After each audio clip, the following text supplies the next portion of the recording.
नमो तस्स भगवतो अरहतो सम्मा संबुद्धस्स नमो तस्स भगवतो अरहतो सम्मा संबुद्धस्स नमो तस्स भगवतो अरहतो सम्मा संबुद्धस्स.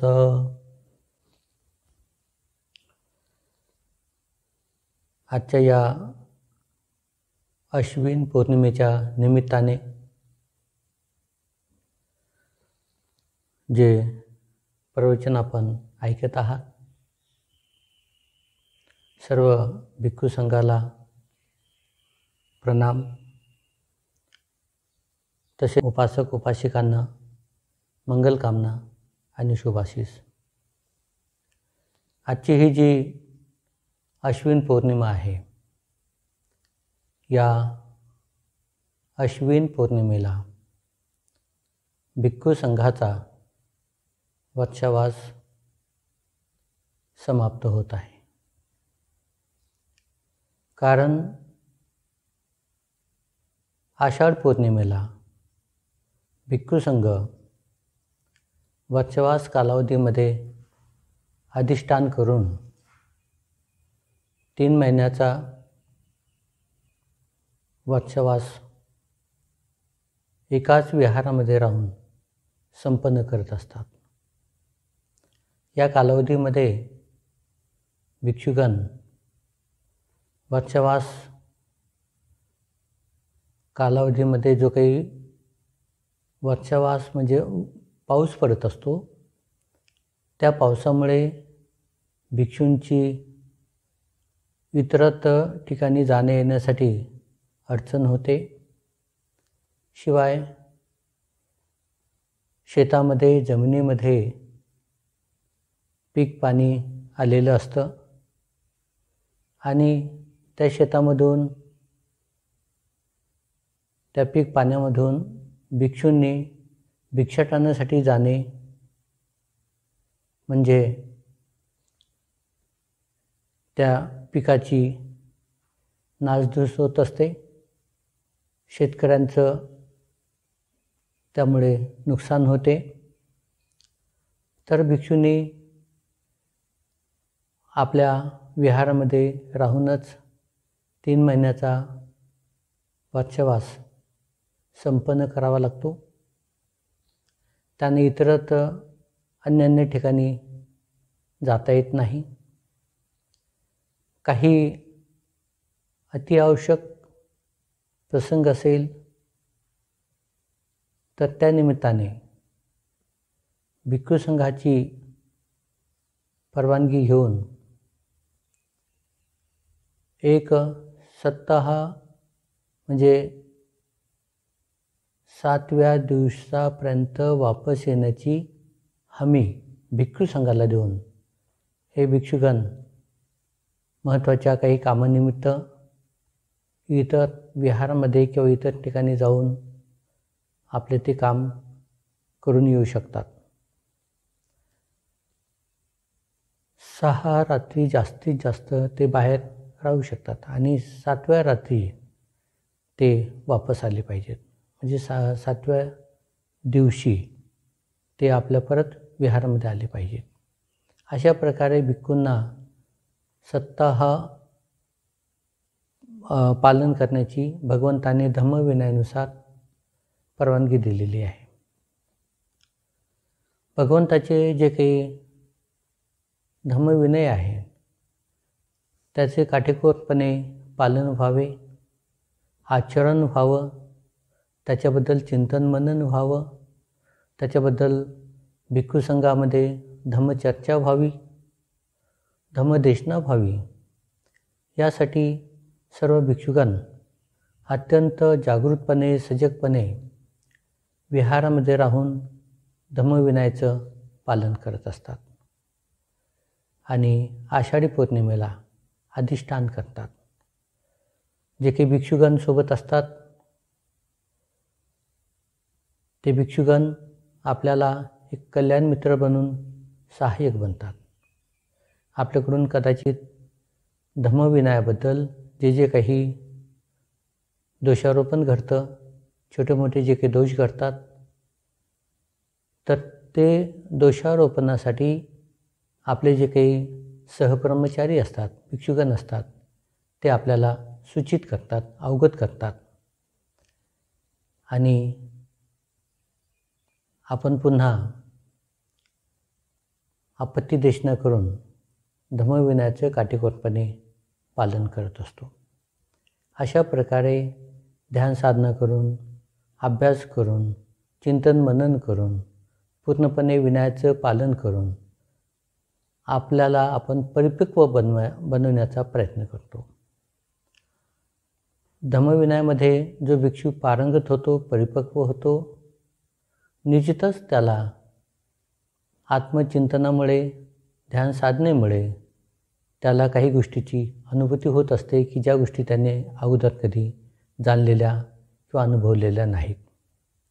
अशा प्रकारे भिक्षूला या 3 महिन्याचा खूप मोठा लाभ होत असतो. आणि भिक्षू संघामध्ये राहताना बाकीचे भिक्षुगण कशा प्रकारे विनयाचे पालन करतात, आपण कशा प्रकारे विनयाचे पालन करतो, याबद्दल अवलोकन करण्याची त्या भिक्षूंना संधी मिळत असते.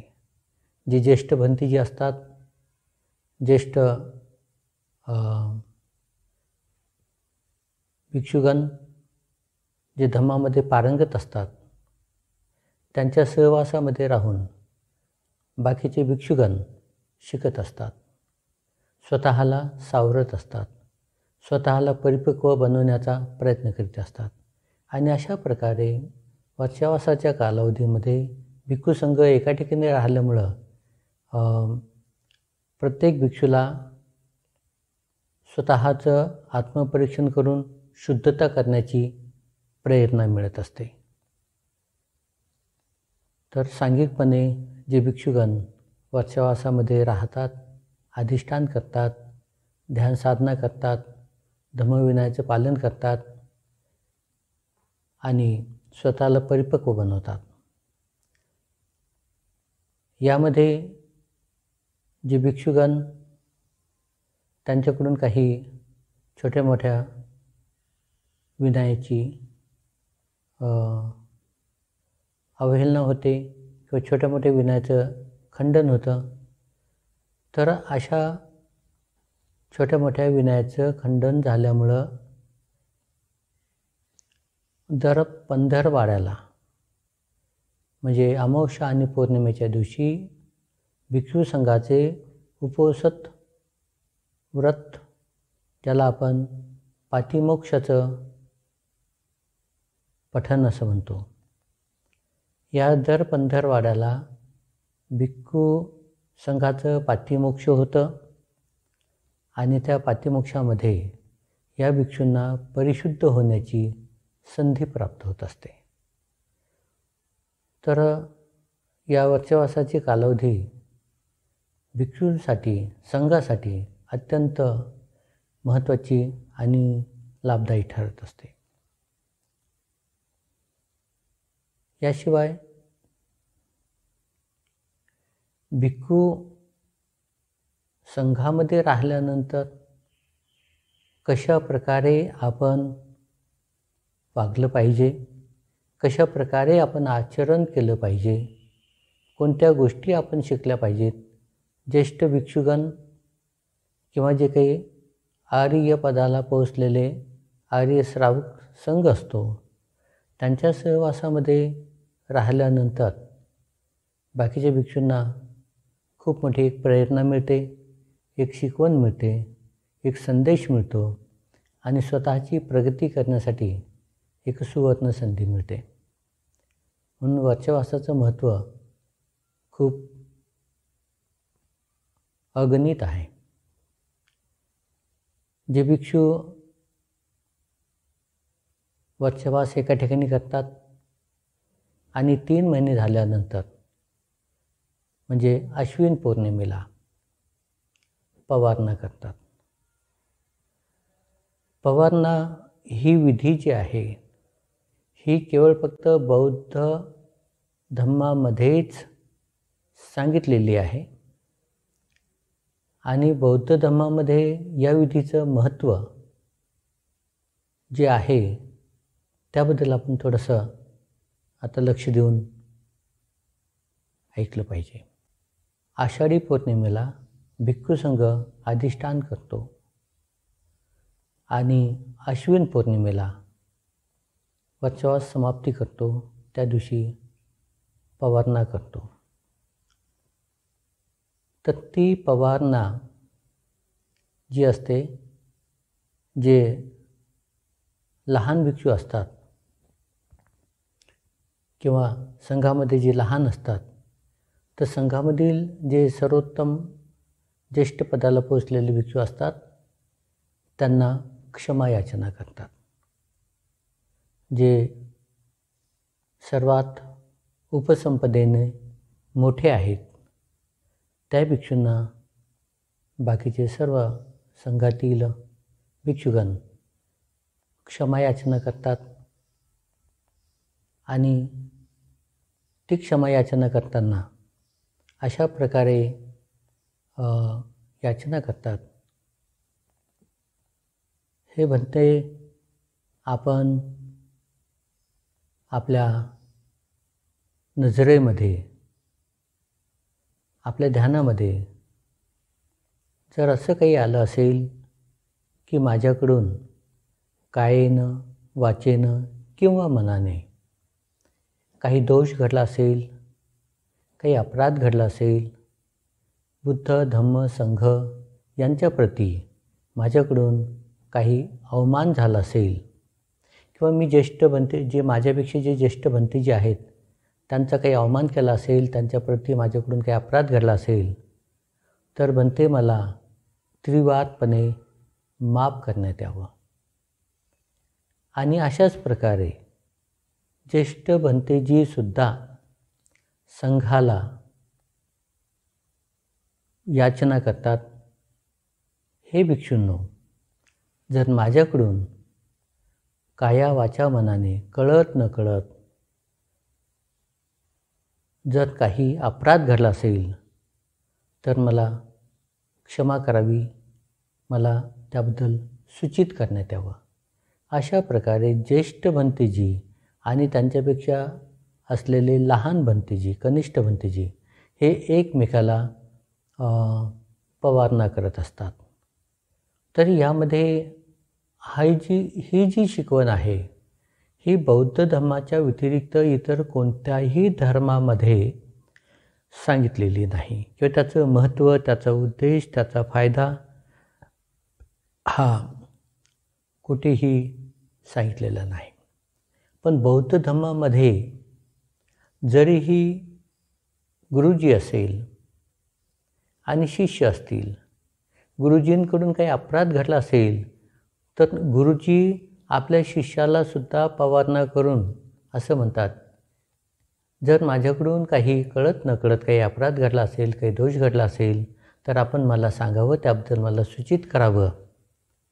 अशा प्रकारे गुरुजीसुद्धा आपल्या शिष्यांना पवारणा करतात आणि शिष्यसुद्धा आपल्या गुरुजीला पवारणा करतात. हे म्हणते, हे गुरुजी, माझ्याकडून कळत न कळत काही दोष घडला असेल, काही बुद्ध धम्म संघाचा, ज्येष्ठ भंतेजींचा काही अवमान झाला असेल, अपमान झाला असेल तर मला सूचित करावं आणि त्याबद्दल मला माफ करावं.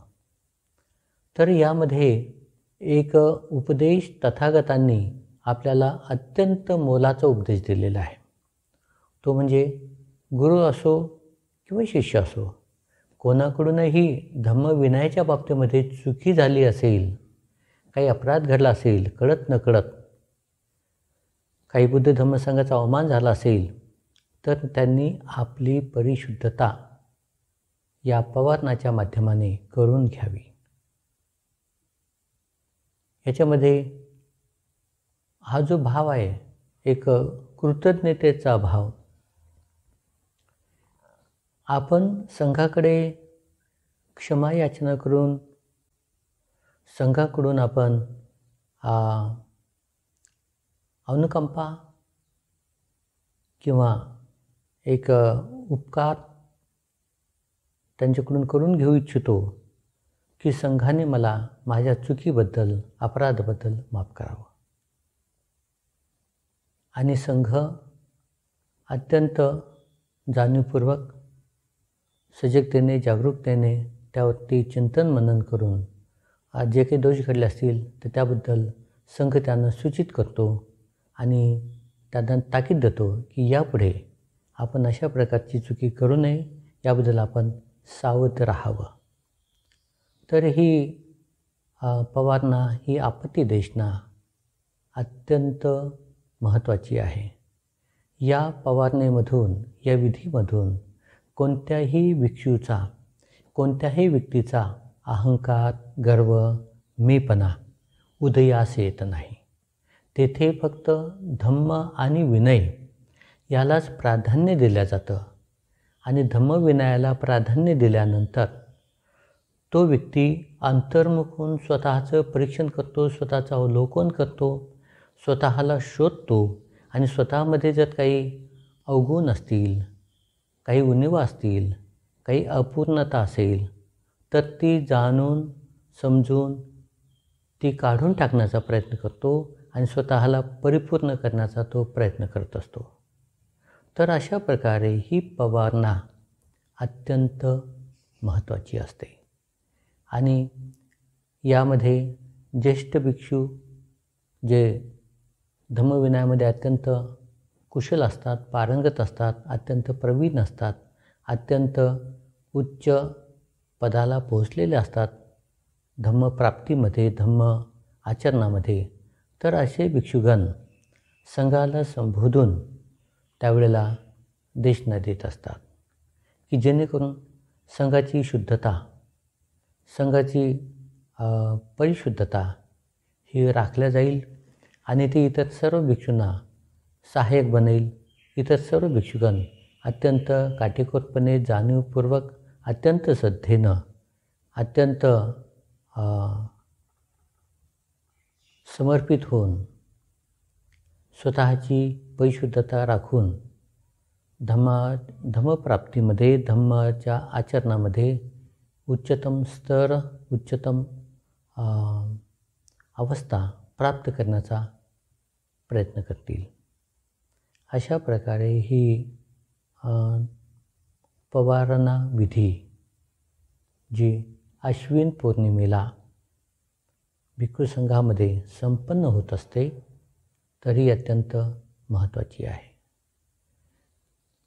भिक्षू किंवा भिक्षू संघातील सर्व भिक्षुगण, सब्रह्मचारी हे अत्यंत नम्र, विनयशील, अत्यंत प्रामाणिक आणि अत्यंत जागृत, अत्यंत प्रज्ञावान, अत्यंत मैत्रीपूर्ण चित्ताचे, अत्यंत उपकारक चित्ताचे कल्याण मित्र बनून संघ ते परिशुद्ध ठेवतात.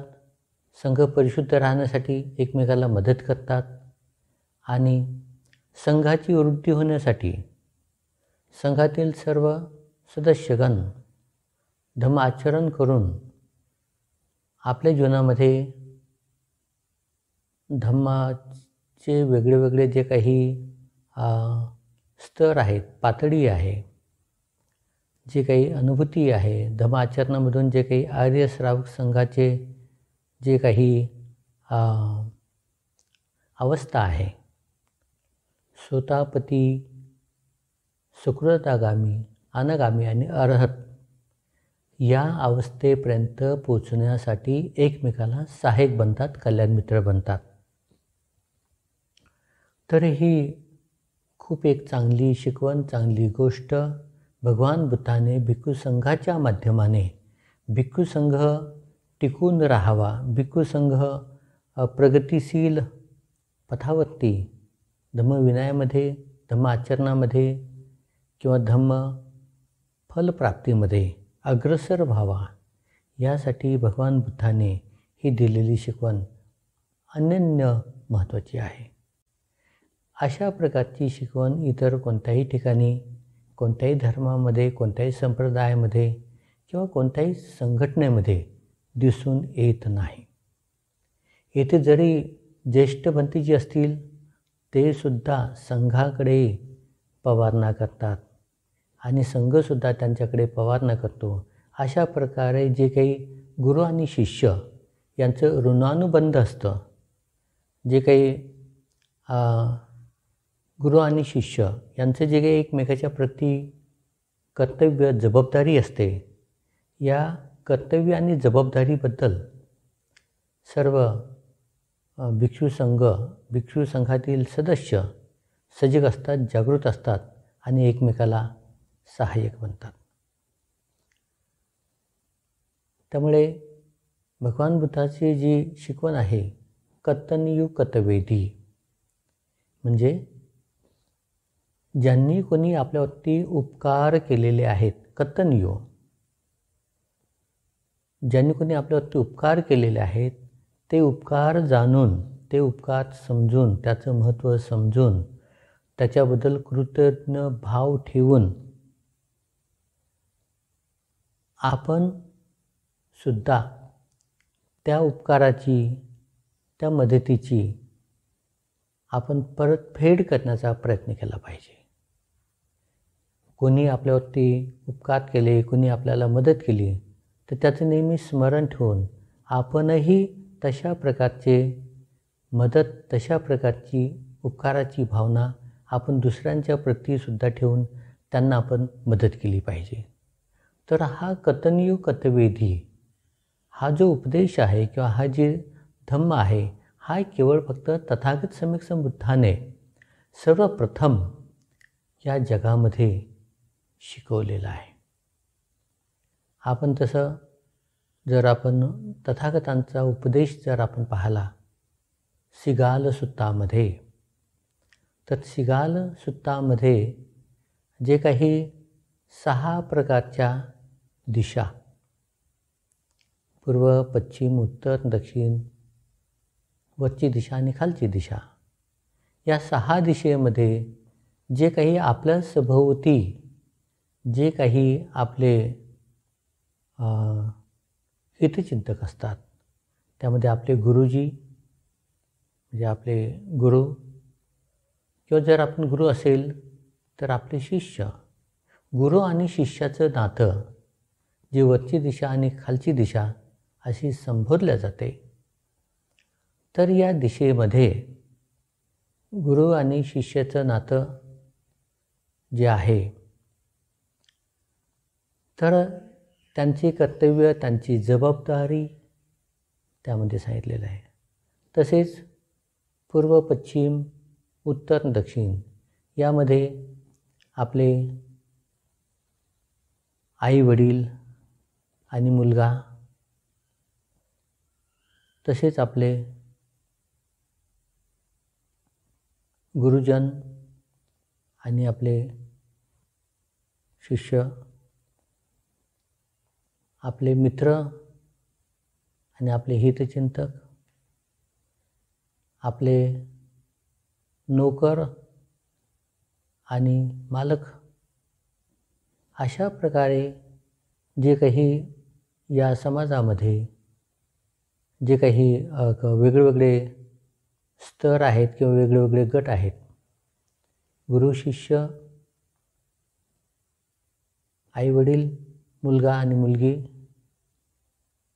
हितचिंतक आणि मित्रमंडळी,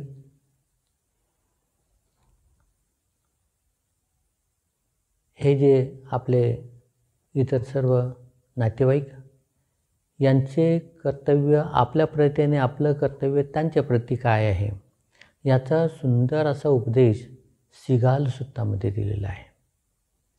आणि संघ म्हटल्यानंतर तिथं गुरु आणि शिष्याचंच नातं प्रमुख मानलं जातं. तर गुरु शिष्याचं जे कर्तव्य, जबाबदारी, जे नातं जे आहे, ते अत्यंत ऋणानुबंध पद्धतीने भिक्खू संघामध्ये विधित केलं गेलेलं आहे. आणि म्हणून ही जी पवारणा असते, तर ही गुरु आणि शिष्य यांचे कर्तव्य, यांची जबाबदारी, भिक्खू आणि संघ यांच्यामध्ये असलेलं अतूट नातं, त्यांची जबाबदारी, त्यांचं कर्तव्य, हे अत्यंत महत्त्वाचं आहे. आणि भिक्षू आणि संघ हे एकमेकावरती आधारित आहेत. कारण भिक्षू हा संघाचा सदस्य असतो आणि संघ भिक्षूची जोपासना करत असतो, भिक्षूला वाढवत असतो, भिक्षूला प्रवीण करत असतो धम्मविनयामध्ये. कारण की तोच भिक्षू संघाचं एक भवितव्य घडवत असतो. कारण की जे जे भिक्षू संघामध्ये असतात ते जर ते परिपक्व झाले तर निश्चितच संघाचं भवितव्य, संघाची गुणवत्ता ही श्रेष्ठ बनेल. म्हणून भिक्खूंना घडविण्याचं काम संघ करतो आणि संघाची गुणवत्ता वाढवण्याचं काम भिक्षू करत असतात. म्हणून ही जी परंपरा आहे तर ही परंपरा कथनीय कथविधी या उपदेशाने भगवंताने भिक्खू संघ आणि भिक्खू यांच्यामध्ये अत्यंत प्रखरतेने यावरती प्रकाश टाकलेला आहे. जे काही अरहत भिक्षू असतात, अरहत भिक्षू बुद्ध धम्म संघ यांची जोपासना होईल, यांची वाढ होईल, हे सदोदित काळापर्यंत टिकून राहतील, त्याचा समाजाला उपयोग होईल. अशा प्रकारे अरहत भिक्षुगण संघामध्ये राहून सर्व संघाची काळजी घेतात, सर्व संघाकडे लक्ष देतात, सर्व संघाला जोपासण्याचा प्रयत्न करतात.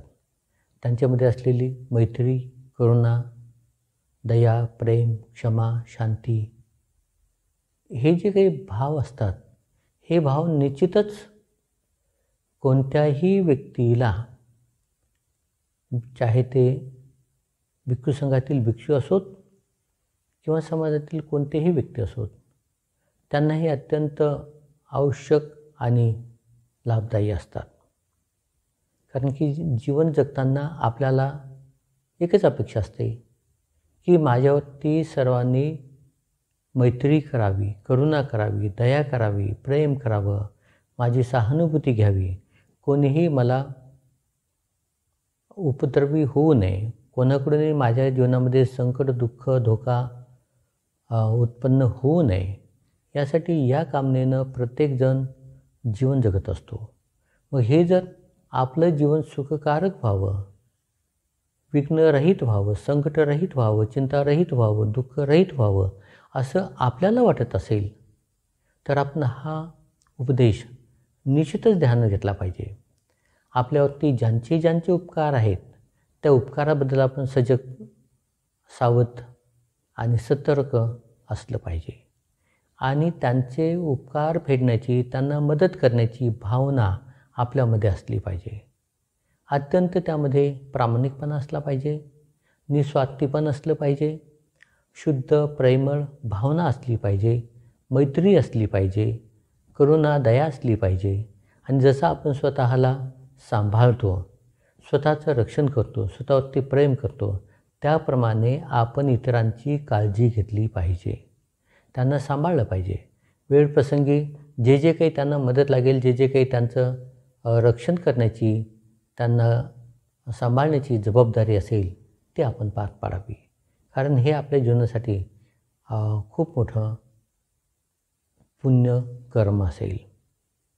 आणि आपण आपल्या पुण्यकर्मानेच आपल्या जीवनाचे जे काही दुःख असेल, भय असेल, भीती असेल, चिंता असेल, याला आपण सामोरं जाऊ शकतो, त्याला आपण सहन करू शकतो, त्याला आपण तोंड देऊ शकतो. म्हणून आपण स्वार्थी न बनता, लोभी आसक्ती न बनता, कपटी द्वेषी न बनता, अहंकारी अज्ञानी न बनता आपण एक परिशुद्ध मानव होऊन, एक परिशुद्ध व्यक्ती बनून आपल्या जीवनाचं महान पुण्य आपण संपादन केलं पाहिजे. आपण बघतो समाजामध्ये अनेक व्यक्ती स्वार्थी आहेत, अनेक व्यक्ती संधी साधू आहेत, अनेक व्यक्ती अहंकारी आहेत, अनेक व्यक्ती गर्विष्ठ आहेत, अनेक व्यक्ती द्वेष करणारे आहेत. पण ज्यावेळेला मनुष्य अंतर्मुख होतो, स्वतःचं परीक्षण करतो, तर या सर्व वाईट गोष्टीपासून तो स्वतःचं प्रथम रक्षण करतो आणि ज्या ज्या चांगल्या गोष्टी आहेत, चांगले धर्म आहेत, त्याचं संवर्धन करतो, स्वतःला त्यामध्ये एक परिपक्व करतो आणि इतरांचंही रक्षण करण्याचा तो आटोकाट प्रयत्न करतो.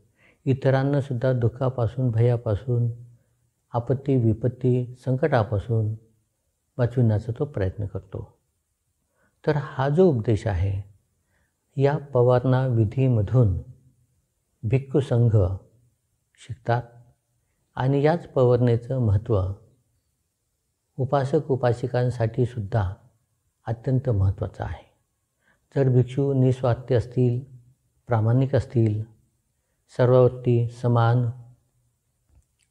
मैत्री, करुणा, दया, प्रेम ठेवून त्यांचं कल्याण चाहणारे असतील, तर समाजातील लोकंसुद्धा भिक्षूंच्या या आचरणामधून, मार्गदर्शनामधून शिकतील आणि ते सुद्धा चांगले व्यक्ती बनण्याचा प्रयत्न करतील. आणि अशा प्रकारे समाजामध्ये जे काही दुःख आहे, जे काही स्वार्थीपण आहे, जे काही कपटीपण आहे, जे काही अहंकारी, गर्विष्ठ किंवा द्वेषी भावना आहे, याला आळा बसू शकेल. तर ही पवारणा विधी अत्यंत महत्त्वाची असते आणि आषाढी पौर्णिमेला भिक्खू संघ 3 महिन्याचं अधिष्ठान करून वर्षावासाच्या कालावधीमध्ये एका ठिकाणी राहतात आणि 3 महिने झाल्यानंतर आषाढी पौर्णिमा ते अश्विन पौर्णिमा या कालावधीमध्ये वचवास संपन्न करून अश्विन पौर्णिमेला पवारणा करतात. आणि अश्विन पौर्णिमा ते कार्तिक पौर्णिमा या कालावधीमध्ये जो एक महिना असतो, त्या महिन्यामध्ये श्रद्धावान उपासक उपासिका हे भिक्खू संघाला चिवर दान देत असतात, ज्याला आपण कठीण चिवर म्हणतो. भिक्खू संघाला कठीण चिवर दान देतात.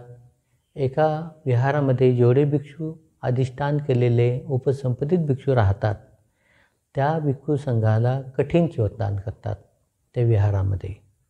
आता जेवढे भिक्षू असतील त्या सर्वांना एक कठीण चिवर दान दिलं जातं उपासक उपासिकांकडून आणि भिक्खू संघाने ते कठीण चिवर स्वीकारल्यानंतर हे कठीण चिवर दान कोणत्या भिक्षूला त्याची गरज आहे, कोणत्या भिक्षूला त्याची अत्यंत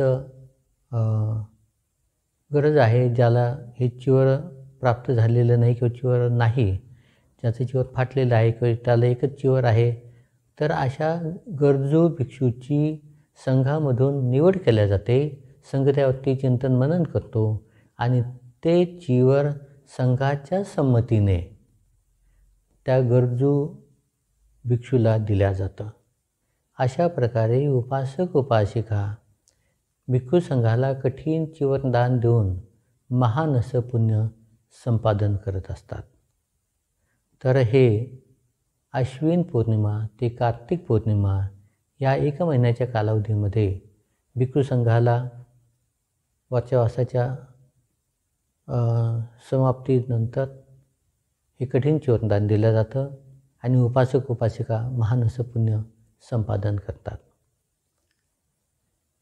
या वर्षीची जी पौर्णिमा आलेली आहे, तर ही जी अश्विन पौर्णिमा आहे, तर ही एकाच महिन्यामध्ये 2 वेळा आलेली आहे. एक आहे आता जी येणारी पौर्णिमा जी आहे अश्विन पौर्णिमा, ज्याला आपण अधिक अश्विन पौर्णिमा म्हणतो. आणि याच महिन्यामध्ये नीज पौर्णिमा ही सुद्धा आलेली आहे. म्हणजे अधिक मास असल्यामुळं त्याला आपण लीप इयर म्हणतो. हे लीप इयर किंवा अधिक मास असल्यामुळं या वर्षावासाची कालावधी 4 महिने अशी धरल्या गेलेली आहे. वास्तविक पाहता 3 महिनेच कालावधी वर्षावासाचा असतो, पण ज्यावेळेला अधिक मास येतो किंवा ज्याला लीप इयर म्हणतात, हे लीप इयर येतं, तर त्यावेळेला 4 महिन्याचा कालावधी वर्षावासाचा धरला जातो आणि त्याच्यामध्ये 2 पौर्णिमा येतात. एक अधिक अश्विन पौर्णिमा आणि नीज अश्विन पौर्णिमा. तर याच्यामध्ये 1 महिन्याचं अंतर असतं. तर यावेळेला सुद्धा 2 अश्विन पौर्णिमा आलेल्या आहेत. 1 तारखेला जी येणारी पौर्णिमा आहे ती अधिक अश्विन पौर्णिमा एक आहे आणि 31 ऑक्टोबरला येणारी नीज अश्विन पौर्णिमा आहे. मग वर्षावास भिक्खू संघाने कोणत्या पौर्णिमेला समाप्त करायचा? तर बिंबिसार राजाच्या विनंतीवरून तथागतांना असं भिक्खू संघाला विनंती करण्यात आली की भगवान, हा अधिकचा मास आहे, तर भिक्खू संघाने 4 महिने वर्षावास करावा आणि मग वर्षावास समाप्ती अश्विन नीज पौर्णिमेला करावी, असं राजा बिंबिसाराने भगवंताला विनंती केल्यानंतर भगवंतांनी भिक्षू संघाला 4 महिन्याचा वर्षावास करण्यासाठी अनुमती दिली. तर आताच या महिन्यामध्ये जी पौर्णिमा येणार आहे ऑक्टोबर महिन्यामध्ये, तर ती 31 ऑक्टोबरला नीज अश्विन पौर्णिमा आहे. तर त्यावेळेला भिक्खू संघ आपला वर्षावास समाप्त करू शकतात आणि तो दिवस त्यांच्यासाठी पवारण्याचा दिवस असेल. आणि तिथून पुढे कार्तिक पौर्णिमेपर्यंत 1 महिन्याच्या कालावधीमध्ये उपासक उपासिका भिक्खू संघांना कठीण वरदान देऊन महान असं पुण्य प्राप्त करू शकतील. तर अशा प्रकारे हे अश्विन पौर्णिमेचं महत्त्व अनन्य असं आहे.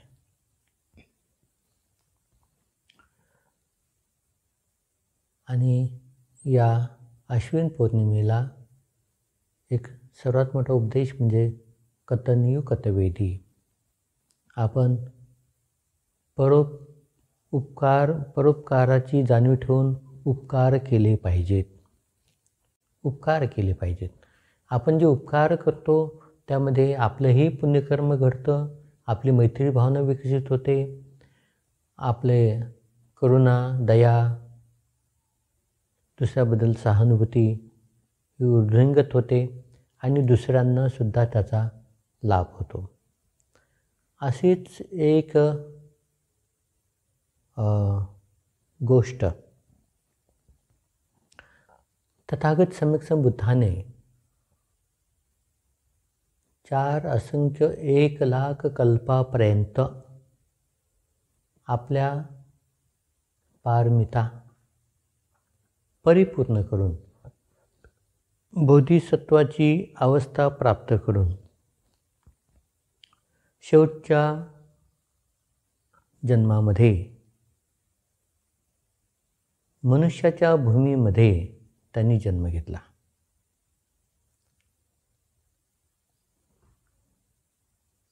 त्यांनी मनुष्याच्या भूमीमध्ये जन्म घेऊन सम्यक संबोधी ज्ञान प्राप्त केलं, बुद्धत्वाचा त्यांनी लाभ प्राप्त केला. आणि त्यांनी विचार केला, माझ्यावरती ज्यांचे उपकार आहेत ते उपकार मी त्याची परतफेड केली पाहिजे. त्याच्याबद्दल मी अत्यंत कृतज्ञ असलं पाहिजे, त्याची मला जाणीव असली पाहिजे.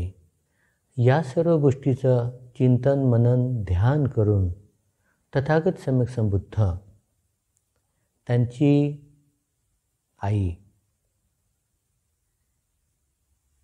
माता महामाया यांचं सिद्धार्थ गौतम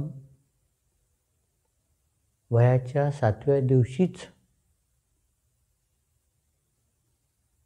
महामायेचं निधन झालं. म्हणजे सिद्धार्थ गौतमाला जन्म दिल्यानंतर 7 दिवसानंतर एका आठवड्याच्या आत महामायेचं निधन झालं. आणि महामायेचं निधन झाल्यामुळं महामाया तुषित लोकांमध्ये उत्पन्न झाली. सम्यक संबुद्धांना याची जाणीव होती की आपल्याला आईने जन्म दिला, तिने आपल्याला 10 महिने कुशीमध्ये वागवलं, आपलं संगोपन केलं, संवर्धन केलं आणि आपल्याला जन्म दिला. आणि तिच्या पुण्यप्रतापाने, कर्मसंयोगाने 7व्या दिवशी तिचं निधन झालं. 7व्या दिवशी निधन झाल्यानंतर ती तुषित लोकांमध्ये उत्पन्न झाली की ज्या ठिकाणी ती भगवान बुद्धाचा धम्मदेशना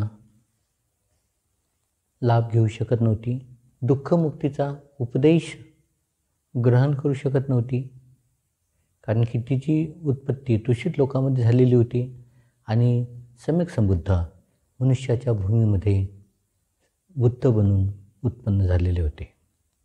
म्हणून भगवान बुद्धाने विचार केला, मी या विश्वातून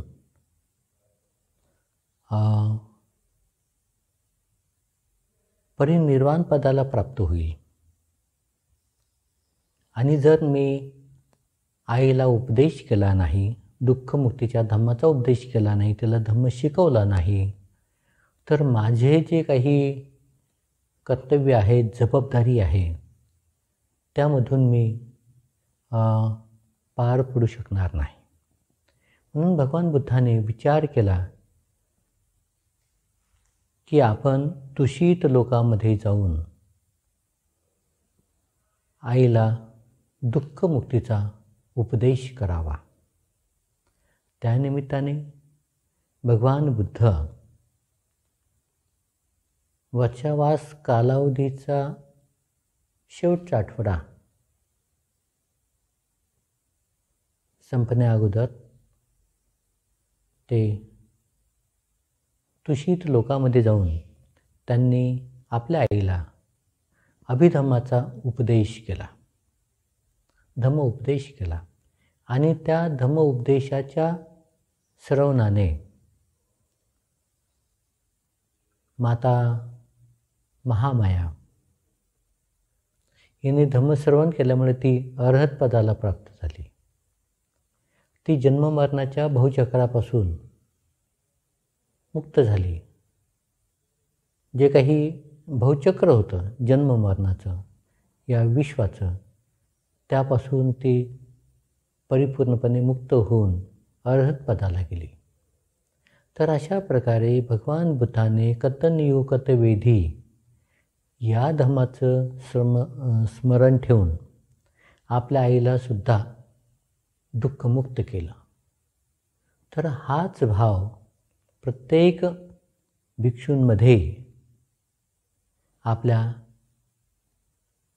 आप्तेष्टांच्या प्रती, आपल्या आईवडिलांच्या प्रती, आपल्या गुरुजनांच्या प्रती, आपले कल्याण मित्र ज्यांनी आपल्यावरती उपकार केलेले आहेत त्यांच्या प्रती स्मरण ठेवून ते दुःखापासून कसे मुक्त होतील यासाठी त्यांना धम्मदेशना दिली पाहिजे, त्यांना सहाय्यक बनलं पाहिजे आणि त्यांना जन्ममरणाच्या भवचक्रापासून, दुःखाच्या या भवचक्रापासून मुक्त होण्यासाठी सहाय्यक बनलं पाहिजे. तर हा उपदेश आजच्या या पौर्णिमेच्या निमित्ताने, पवारणा विधीच्या निमित्ताने प्रत्येक भिक्षूला ध्यानात घेऊन त्याच्यावरती चिंतन मनन करून त्यावरती त्यांनी सम्यक असं कार्य केलं पाहिजे. अन्यान्य असं महत्त्व या अश्विन पौर्णिमेचं आहे. तर या निमित्ताने जे